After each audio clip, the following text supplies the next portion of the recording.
ကဘာပြက်ပြီးနောက်ပိုင်းအခင်းတွေအတွက်ကြိုးတင်ပြင်ဆင်နိုင်ဖို့တက္ကသိုလ်ကျောင်းသားတစုဟာစွန့်ပစ်ထားတဲ့မြေအောက်ဘန်ကာတခုစီကိုတွားခဲ့ကြပါတယ်။သူတို့ရဲ့လမ်းပြတော်ကိုလိုက်ရင်းနဲ့ခိုလုံရနီယာရဲ့အဝင်ဝေါ်ကိုရောက်တဲ့အထိဦးမင်လွင်ခေါင်းထဲမှာလမ်းလျှောက်ခဲ့ကြတာပါ။သူတို့ဟာမြေအောက်မှာ9ရက်ကြာနေထိုင်ပြီးအတွေ့အကြုံယူဖို့စီစဉ်ထားပြီးမြဲ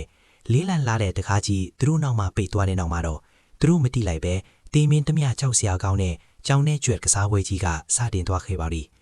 မကြခင်မှာပဲသူတို့အတွက်သတ်မှတ်ထားတဲ့အခန်းတွေကိုရှားတွေ့ခဲ့ပြီးအိတ်ဆောင်ထဲမှာနေရယူရိုးရှင်းတဲ့အစားအစာကိုစားတော့ပြီးတော့စောစောစီစီအိပ်ယာဝင်းခဲ့ကြပါတယ်။ဖုန်းလိုင်းလည်းမရှိတော့အပြင်းပြေစရာမရှိတာကြောင့်သူတို့အားလုံးအိမ်မောကြွားသွားခဲ့ကြတာပေါ့။တန်းခေါင်ရဲ့အချိန်ရောက်မှာပဲအန်နာလို့ခေါ်တဲ့ဒီကျောင်းသူလေးဟာသူ့ရဲ့အိပ်ယာပေါ်ကနေဆင်လာခဲ့ပါတယ်။သူကအိမ်သားသွားခြင်းပေမဲ့ထူးထည်လာတဲ့တန်တကာကြီးကလုံးဝဖွင့်လို့မရဖြစ်နေခဲ့တာပါ။အဲ့ဒီအချိန်မှာပဲဂျီနီကသူ့နောက်မှာရုတ်တရက်ပေါ်လာတာကြောင့်အန်နာတယောက်လမ်းသွားခဲ့ရပါတယ်။နောက်ဆုံးတော့သူတို့နှစ်ယောက်ဝိုင်းသွင်းလိုက်မှပဲတခါကပွင့်သွားခဲ့ပါတယ်။အင်သားသွားပြီးတဲ့နောက်မှာဒီမင်းကလေးနှစ်ယောက်ဟာအိတ်ဆောင်ဘက်ကိုချက်ချင်းပြန်မသွားကြပဲဟိုဟိုဒီဒီရှောက်ကြည့်နေခဲ့ကြပါတယ်။ပစ္စည်းတူလောင်ယုံတစ်ခုထဲကိုရောက်သွားတဲ့အခါဓာတုကကွယ်ဤဝတ်စုံဝတ်ထားတဲ့လူပုံစံနမူနာတစ်ခုကိုတွေ့လိုက်ရပါတယ်။ဂျီနီကအဲ့ဒါကိုအယံစိတ်ဝင်စားသွားပြီးအန်နာကိုအဲ့ဒီမှာပဲခဏဆောင်ခိုင်းထားခဲ့ကသူကတော့ပူပြီးစူးစမ်းဖို့ရှေ့ကိုဆက်သွားခဲ့တာပါ။ဂျီနီခဲသွားပြီးမကြခင်မှာပဲထိုင်နေတဲ့အဲ့ဒီလူပုံစံကြီးကမရှိတော့တာကိုအန်နာတတိထားမိလိုက်ပါတယ်